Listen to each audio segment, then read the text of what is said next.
Welcome to Redefining Language. I am ever, as always, Caledorn.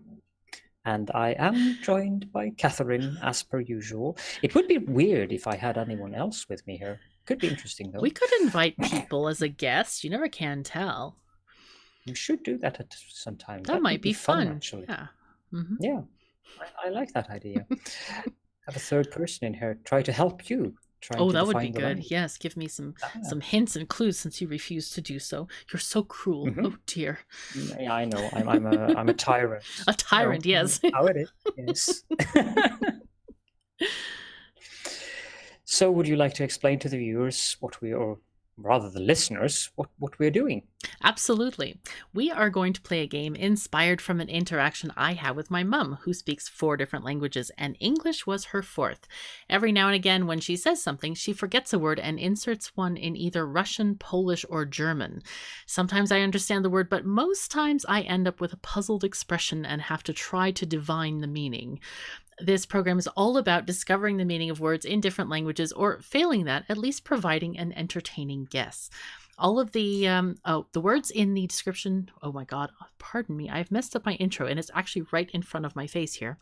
The words are in the description below so you can play along with us. All of this program is improvisation, as you can probably tell. I haven't seen the word list and do not know what Caledorn will present me with. So good luck to me. May the yek be with me. I've never blessed myself before. That was kind of interesting. I'm not sure if that works, but at least messing up the intro proves as a promising start for the episode. You think it's promising? Oh dear, I'm not sure of that. Yes. Or are you being sarcastic in that comment? Because it's hard to tell. I would never be sarcastic. Meow to you too. Maybe he's giving me the blessing of the yek, or the blessing of the mao, i.e. the rope. Mm-hmm. Yes, of course, the rope. Okay, are you ready? Yes, ish. Sure, let's go. The first word is in Hindi. Hindi. Oh, this is exciting to get new languages. Yes, I'm ready for this. Oh yes. Baarish. Baarish. Or Baarish. Baarish. You know, it very much sounds like a Russian name, like Boris. A Russian name? Yes, Boris, or Boris in English. But they call this name is Baarish. Baarish is kind of, has like more shui overtones. I'm not sure if shui is a word, but we can go with that for now. Or it could be sort of like an adjective to say something is resembling or close to the appearance or feeling or sound or smell of a bar. It's sort of barish. I'm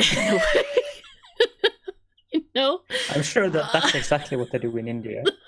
Yes, well, I agree that it may not be a word from India. Maybe, Indian people had moved onward to somewhere where there were lots of bars and they decided to have a different kind of establishment and make it more barish than whatever it was supposed to be. Like, it could have been a sort of, maybe they were farmers, right?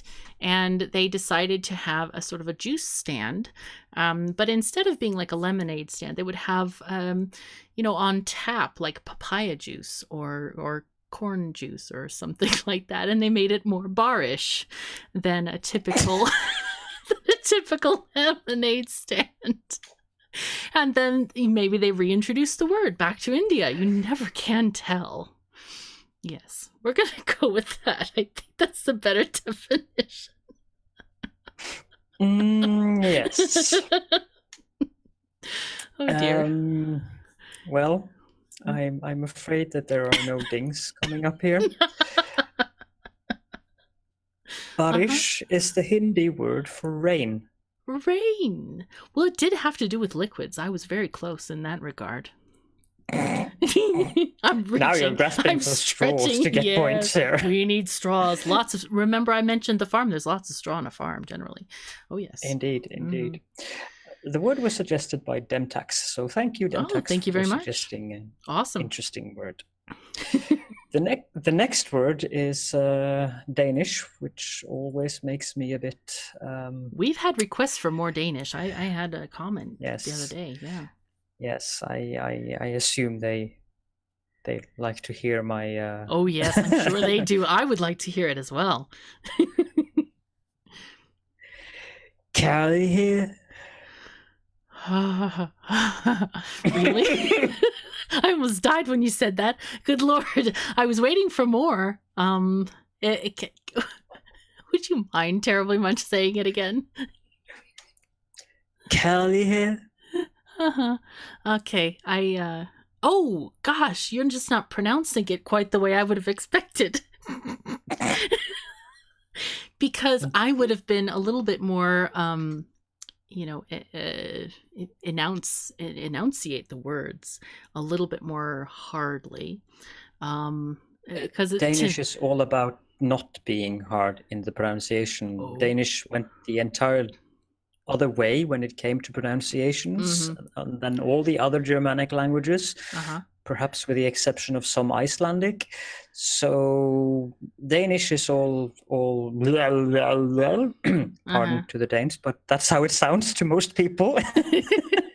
Okay, so they've gone to this sort of French-ish way of doing Germanic languages. Is that what you're saying? Yes. Like smoothing them over. Mm-hmm. Yes, that is actually a very good description. And they used to be good friends with the French as well.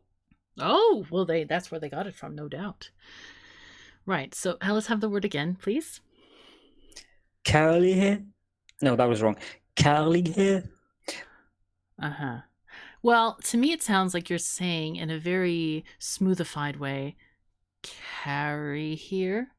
Kind of like, let's take this somewhere. Let's carry something there. But I think there's an L in there involved. Again, we're confusing R's and L's. It's pretty rough. Are there L's in there? Yes. Well, I don't know what Cali here is. So I might have to revert to completely misunderstanding it. All the Danes are probably wondering, what is KOS going to say next? And I have to tell you, KOS doesn't even know what KOS is going to say next. This is most perplexing.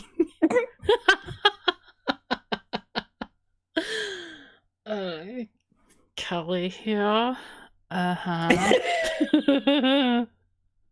Yeah. This sounds like, you know what, I hate to say this, but to me the word sounds like the words of a dying man as he's crawling through the desert and he can't even speak anymore.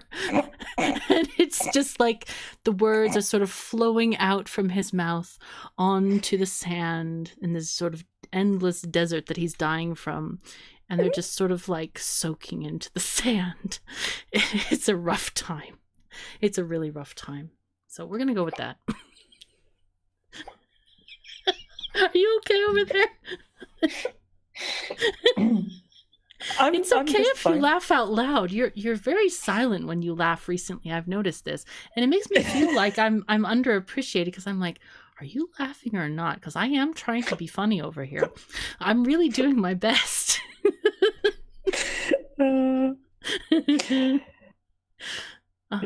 Is that what it is? It's love. Oh my God. Well, you have the word sheet in front of you. I don't. Oh boy. Have I messed that up or not? How is that one spelled? Kaerl. So there's an R and an L. Oh, together. there's both. Oh, that's what confused me. Yes. If I had known that, I would never have guessed that. I-G-H-E-D. No, of course. I-G-H-E-D. Kaerlighed.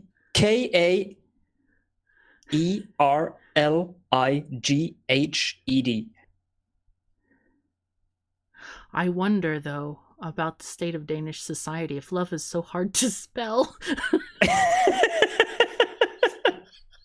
It must, but then they might just subscribe to the fact that love is a very complicated thing. That could be too. Well, I wish all the Danes very good luck with their love interests, because that is most interesting. Who suggested this word? Kåirøbæn.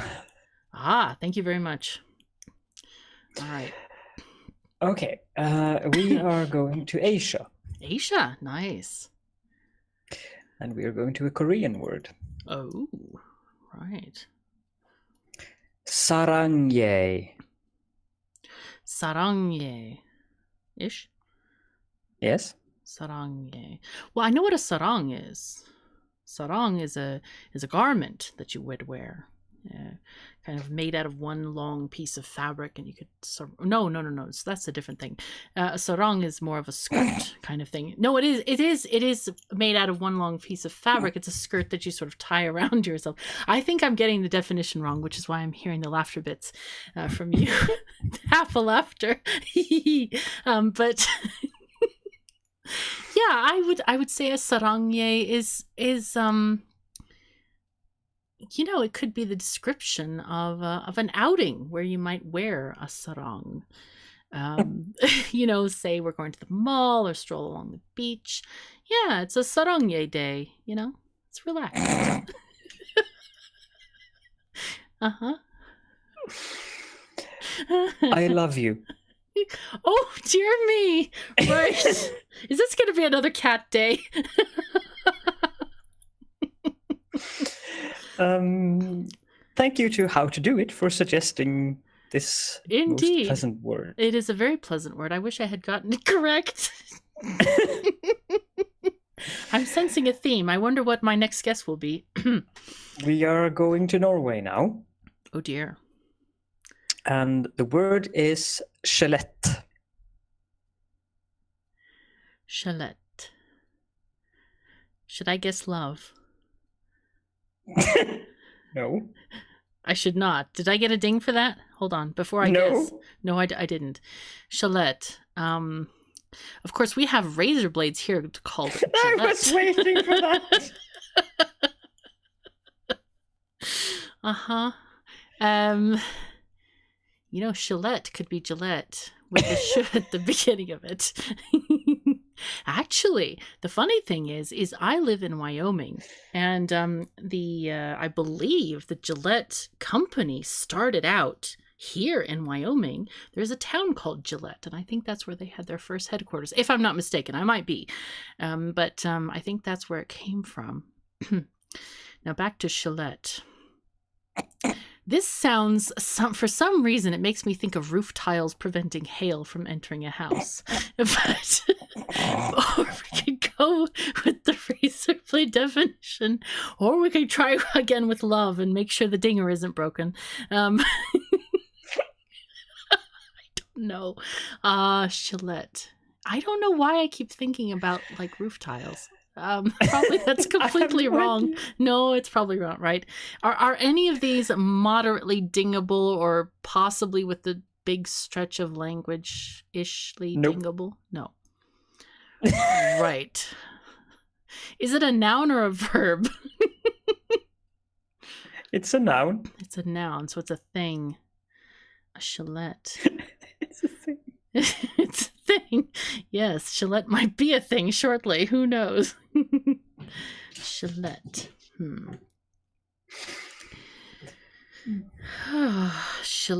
It could relate to shearing of sheep, and a Skjelett is the sort of the shears.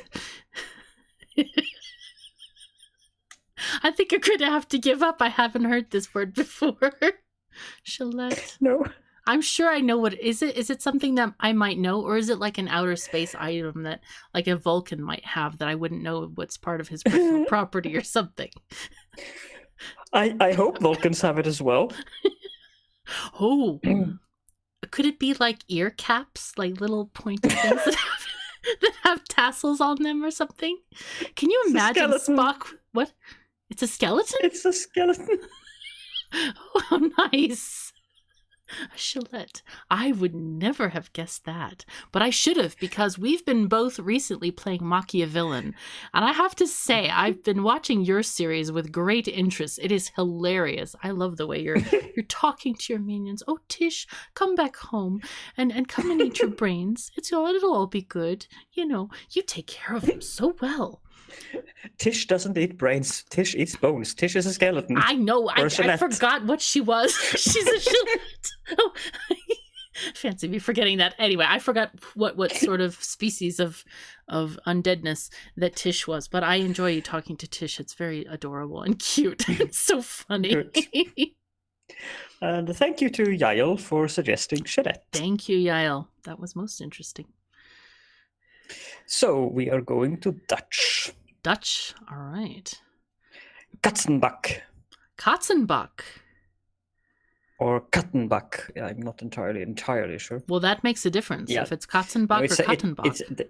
It's Kattenbak. With the Z in it? With like a Z? Or an S? Does it have an S? Hello? I'm here. You're still. I'm not answering your questions. Oh, you're not answering me. Okay. You should have just been Borg and said access denied or something. Or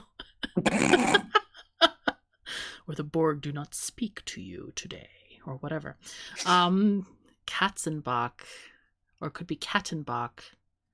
Somebody mentioned to me that cat is cat today in, was it Danish or Dutch? I can't remember. But in any case, it could be either, because I think probably both Danish and Dutch people have the privilege of owning cats, just like Norwegian and American people do, and many other people. Now then, Katzenbach or Kattenbach.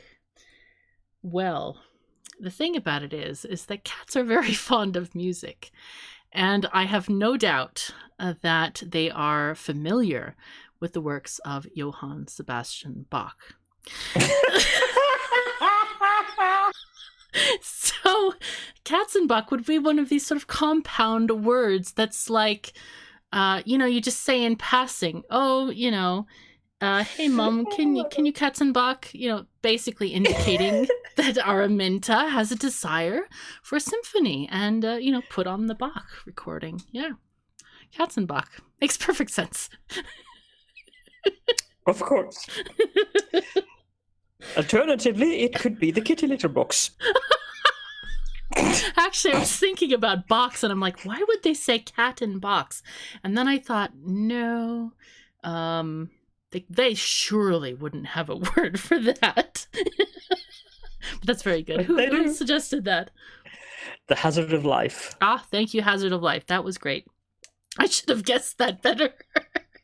I literally was thinking of box, and I thought, surely that's too simple, like a cardboard box. I wasn't thinking about the litter box, but I was thinking like cardboard, because I do love their boxes. Oh, yes. They do. But then you got half a ding. I got half a ding, yes. Cats. Good. So we are going to Yiddish. Okay. And the word is Shlimazel. Shlimazel. Shlimazel. Shlimazel. Yes. Right. Shlimazel. Well, I wish I knew what a mazel was, because there's a mazel tov that I've heard about before, even though I don't know what it means. I mean, I think it's a word said in celebration. I know that. But what that word could be means who knows what. And if it's related to Shlimazel, also I have no idea. So we're going to try to ask for the blessing of the Ek and try to figure out what the Shlimazel is. Oh my god. Because a Shli is something that sounds like it comes from Dr. Seuss books. I can't imagine what a Shli is, but it does rhyme with flee, as in to run. So maybe a Shli is related to running. This is becoming a very non-logical connectable word here. Mm-hmm. Not like Katzenbach, where clearly it's about music, but Shlimazel. Do you know if it's related to Mazel Tov? You are asking me for hints again. Am I? No. I would never do that. No, I don't think so. Yuck. Shlimazel. I think we're just gonna have to go However, yes. without giving a hint, Mazel Tov is also Yiddish, so... Oh, I know that's Yiddish, yes. I was aware of that. I wouldn't have asked you if I had known a word in, like, Japanese or something. Then your question might be redundant. I think it is. Well, the thing is, the question was valid, but the Borg are not providing any answers. Oh dear. Shlimazel, right. Well, mazel sounds like nozzle, so if we're talking about fleeing from a nozzle, it could be... Well, this relates to the other question we had yesterday, actually. Fleeing from a nozzle would be sort of a summer activity where you're running under the sprinkler. Shlimazel is the act of playing in a sprinkler. Yes, it's a summertime word. We're clear on this. Yes. Okay. Well, Mazel Tov or Mazel Tov. I think it actually is Mazel Tov. It means congratulations or good luck. Aha. But Shlimazel, that is someone with constant bad luck. Ah, so mazel must be luck then, and Shli must be the bad kind of luck. Exactly. That's very cool. You are. Yep. Wally 1169. Thank you for. Thank you, Wally. That was really fun. Cool. Now we are going to Japanese. Oh dear. I don't know any Japanese words actually, but we'll have a go. Ikigai. Ikigai?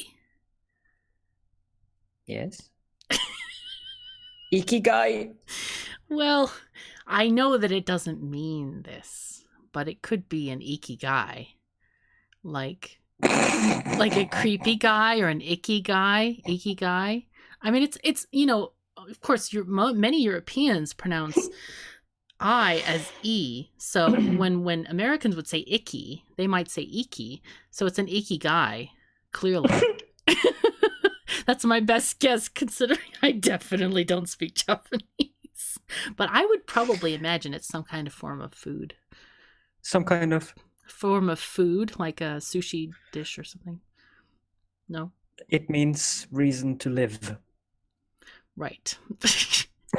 However, considering my proclivities, that part of the reason for my life is to seek out better snacks, that actually works out very well, doesn't it? Grasping for straws again? No. You know that this is a fact.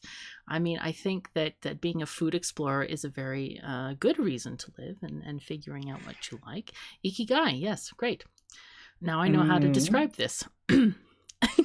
The extended explanation of the word is that it is one's purpose in life that gives meaning and happiness. And the word suggester was Alex from Rise of Industry.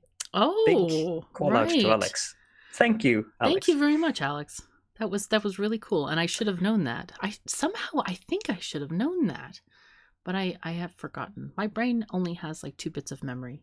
We already talked about the brain RAM, but it's all good. Yeah. Mm-hmm. So we are moving on to German. Okay. What have the Germans got for us today? The Germans today has Kirschblüte. Kirschblüte? Kirschblüte. Kirschblüte-ish. Kirschblüte. Kirschblüte. I've still not got it right. Right. Kirschblüte. I don't know why I think of Blüte as... Well, of course, there's in English blue, but I keep thinking bloated. Or ballooned, or like a blimp kind of a thing. Are there any dings happening? Do let me know if there's a ding. Let you know if there's a ding. Mm-hmm. Are there any so far? and a Kirsch. What the heck would that mean? Uh, Kirschblüte. Oh dear. Yeah. I find it interesting that the only ding-ish I've gotten has been on a cat subject, and that was pretty obvious. This is getting dismal for the KOS. But I hope everyone is enjoying this. But remember, this is not about winning. This is about entertaining. This is true. This is true. No, I'm glad. Well, the thing is, I'm very glad I don't have any competition, because it would be most interesting. You think any other competing person who doesn't know any of these languages would do better than you in entertaining? I don't know. Well, the question is, would it be a question of dings to win, or would it be a question of entertainment to win? And then we need like a voting system. But that would be complicated. Any kind of ding to get the word correct is of course nice, but I would say that the entertainment value is much more important than actually getting I certainly the word. hope so. After all, we are redefining language. We're not trying to guess language correctly right. here, Who right? cares what it means in the first place? We need to obviously we know. If you know what the word is, you have to tell us, of course. So that's true. Oh, well, I know that. I mean, we already discussed about the cats and loving Bach. That's right. You're right. We need to redefine this. So Kirschblüte, oh my God. I'm going to say it's, yeah. Right. I'm going to go with Blüte as being bloated or blimp-like or, oh God. This is probably another word for love or something. Maybe a person has a big heart. I don't know. But more seriously, we need to define this very seriously. That would be the feeling after you've eaten a large meal. So your Kirsch kind of, we're thinking of a Kirsch maybe as a sort of a shirt or pants, specifically pants that are tightly fastened around one's waist. And when you have Kirschblüte, they are hurting you very much. You may not even be able to sit down because you've eaten a meal of such proportions that you're feeling a little bit like exploding. Yes. Are you looking at your OBS at the moment? I am. Can you describe the picture for me? Yes. It is rectangular and at 1080p, and it says KOS on it, and it says 7, and it says redefining language, and there's some names there, Katherine and Caledorn present, and there's a picture, random picture behind it. And what exactly is in that picture? There appears to be a tree that is pink, and it might be a sakura tree, as you said. Is it a sakura tree? I believe so, yes. Okay, so yes, and then behind that there's the blue sky, and behind behind in front. The tree. Well, there's other stuff beside the tree. I mean, I could tell you more about the tree. We are going to focus on the tree. What is the tree doing in that picture? It's blooming and blossoming. So Kirschblüte must be blossoming-ish. Almost. It is cherry blossom. Ah, cherry blossom. Very nice. Oh, that's a good word. Kirsch is cherry, right. Yes. No, but blossoms also get bloated and sort of burst into petals. They do. They get fuller and fuller until they burst into petals. And then every bird sings a song and all the pollinators are happy. It's like, yo, hey, there's breakfast. We have 3 more words, my dear. Okay. So thank you to Maldovin for suggesting Thank you very much. We are remaining in German. Okay. Is that a wise thing? Yes, it is most entertaining. Okay. I like this German. It's very funny. Spannung. Spannung. Right. You built up to this word, but I'm looking at the Spannung thing, and it's not as entertaining as I would have thought. I didn't build up to anything. Well, you said it's most entertaining, and I was expecting something along the lines of that. Huh? The German language, the German words. Oh, and yes, definitions yes. That is what is most entertaining. Are you saying that this word is boring in that case? No. Spannung. Spannung. Right. I wonder if it has to do with cherry trees at all. And now I'm like searching the picture for hints. Spannung. It sounds to me like the English have a word for a wrench, which is spanner, spanner, which might be, or it could be Spannung in German. What is it? What it is? What it is? It is tension, suspense, or voltage. And it actually has a few other different definitions as well. This is a word with many, many definitions. Interesting.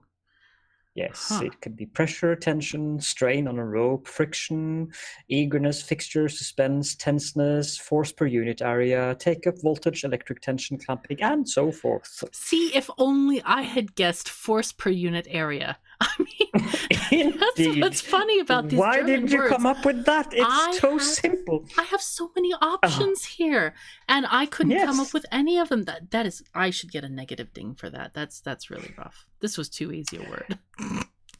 And I'm sure you'll be happy to know that Melerion was the suggester of the word. Oh my god, Melerion is so good at stumping me on these words. Thank you, Melerion. We shall stay within the Germanic languages. Another one, that's Norwegian. 3 in a row. No, within the Germanic languages, Gotcha. as we are going now back to Norwegian. You said the word jur, and I like, oh no, yeah, please, you just help, interrupted me. Help, I'm being repressed. By Germans? By Caledorn.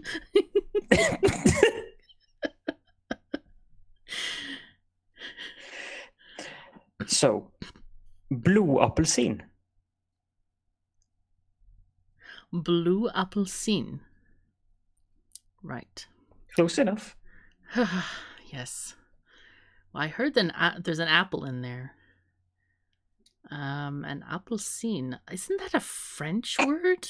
Ish? No, it's not. I think it's cherry blossoms again. Or apple blossoms, either one. Some kind of fruit trees are going off. You get 1/10 of a ding here now. Oh dear. Go ahead. Blood orange. Blood orange. Yes. Blue, Right. blood, appelsin, orange. Interesting. Okay. Appelsin. Is that a French or is it another word? It could have been actually maybe Russian. I have to ask my mom about that because that word just for some reason sticks in my mind. Appelsin or some form of that. Okay. It is a loan word from the late 17th century from either Dutch Low Saxon, or German Low German. It more or less means an apple from China. An apple from China. Yes. Well, that makes sense. Well, you know how the French are about. Yes. They have their pomme de terre. Pomme de Sin. Pomme de Sin. Apple from China. Ah, there we go. Okay.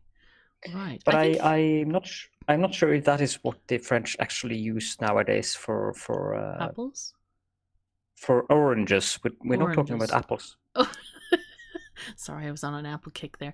I think that I know that. I think my mom. I'll ask her about this, about the apple scene. It might be similar in Russian. Huh? Could be. Could be. Okay, so blood oranges. Thank you very much. And who suggested that one? Myself. Oh, well, thank you very much, Caledorn. That was most interesting. You are most welcome. The final word. I have to listen to this, is Latin. Ah, tasty.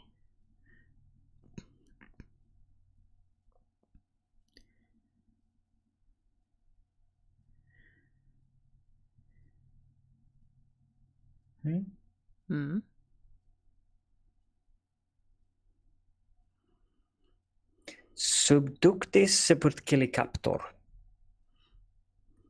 I like how you said that in a Russian accent. Subductis supercilicarptor. Supercilicartor. Carptor. Carctor. Carp. Carptor. Well, that makes all the difference. Supercilicarptor. Oh my god, I'm gonna have to write this down. All right, I'm gonna write this down because I have no idea. Subductis, right? Subducti supercilicarptor. Supercilicarptor. Tor. Well, that makes a huge change. In Latin, yes. Supercilicarptor. Oh my goodness. Well, now I could give you a more educated guess, but I'm looking at this word and it gives me some funny ideas.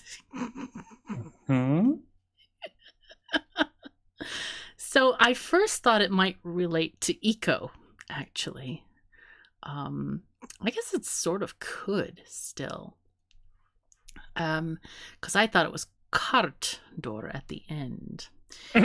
And there are many people who are superbly skilled at killing their carts. Superkilly Kartdor. They drive them off of bridges and land in the ocean.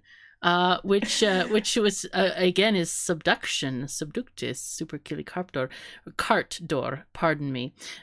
But since it's a carptor, I'm guessing that these are fish traps. Oh. So these are traps where you obviously you catch the fish, and there's subduction under the water, kind of thing. Mm-hmm. Yeah, this makes perfect sense. This is a very logical Latin word. Oh yes. Yes. Well, logic is definitely part of this. Yes. Mm. I can't wait to see what this word is. Uh-huh. The word defines Spock. Okay. Defines Spock. It is also the longest known Latin word. Wow, this is a very long word. It could describe a haircut, the straight bangs across the front. Or it could describe the pointed ears, but I have to say, like you said, it's about logic. Maybe a person who is unemotional. Or subdues emotion. Represses them. Help, I'm being repressed, says the emotions from the ego. Oh no. Oh yes. Well, yeah. Oh yeah. I have to say that you're making some very good guesses here, but what really defines Spock is, of course, his eyebrows. And the way that he raises them whenever he finds a fault. And that is exactly what it means. An eyebrow-raising fault finder. Really? Yes. I would It's never. a brilliant word. That is a brilliant word. I love that. I'm going to have to learn that one and use it on people. It is apparently from Aulus Gellius Attic Night or Noctis Atticae. It can also mean, or it would probably more translate into an ultra-critical person. But literally the words are eyebrow-raising fault finder. That's wonderful. Yes. I like that. That is an awesome word and a fantastic ending to I thought podcast. So as well. Lovely. The word was suggested by Excaliburner123, and thank you. When he suggested it, I said to him that I would add it into a future episode until I discovered what the word meant. Then I just had to have this as the last word in this one. So he should be most pleased. Oh, I hope so. Thank you so very much. Also, at the end of the episode, I think it is also very important for me to mention the fact that I don't care what you Americans say. As I told you in the last episode, aluminium. Aluminium. I think he means aluminum. And that's final. Yes. No. Aluminium. I'm providing a translation for everyone who doesn't understand what you're saying. Heretic. Well, you're just buying extra vowels. There is also extra consonants in there, so... Yes. Too many, probably. You need a truck to carry them around. Mm-hmm. There's only 2. You don't need a truck to carry 2 letters. So, do you have any final, any famous last words? I discovered today that the U.S. Postal Service is making scratch and sniff stamps, and I can't wait to get some. You discovered that they're making what? Scratch and sniff stickers? They used to have those. They're making scratch and sniff stamps. I think they're out June 20th or July 20th, some 20th of something. I'm going to buy some, and I might send somebody a postcard with them. Final last words indeed. Famous last words indeed, sorry. Right. So I was like, wow, why hasn't this been a thing before? I was very entertained. The next thing we're going to get is probably smellotrons, and that will be the end of it all. Yes, it will be the end of it all, that's for sure. Especially if we can broadcast smells all over the place. That might be very unpleasant. I mean, you could have people working their computers sitting in a swamp or something somewhere. Never mind about the electricity hazards. But man, can you imagine smelling that humid air and the sweat of crocodiles? No. Or alligators, not really crocodiles. I mean, you wouldn't have crocodiles like in Louisiana or something, is there alligators? Technically, if you're dealing with a really established nerd, I think you would prefer the stench of the swamp to what it would stink in the cave of the nerd. I was trying to avoid the cave of the nerd, but yes. No offense to any nerds out there. No offense to any nerd. No, we understand. I have a deep respect for all nerds. We like nerds, yes. Grok that, yes. Mm-hmm. So I think that's it for the day. Thank you all for joining us, and take care of yourselves and each other. And please do continue to suggest more words, because this is ever so entertaining. Thanks, everyone. Goodbye. Bye.